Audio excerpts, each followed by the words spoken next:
देखिए हंस को अपना बैग लेके जाते हुए मुस्कुराते हुए। इधर देखो। बैग नहीं है। क्या है, घर छोड़ के जा रहे हो का? नहीं, घर नहीं है। घर से नहीं जा रहे हैं, घर पे जा रहे हैं।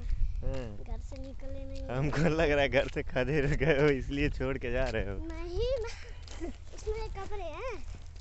कपड़े नहीं है तो क्या है? कपड़े की क्या जरूरत है, उसमें रख दो।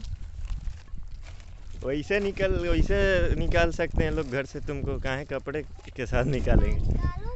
कपड़ा तो पहने हो। इधर चलो साइड में, उधर गंदगी है।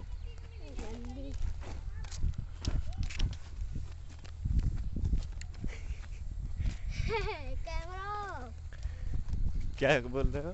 कैमरा बंद करो। बकरी उठा लिया जाए का एक आध ठो? काहे? हम तो कह रहे हैं एक आध बकरी उठा लो। उठा लो। हाँ?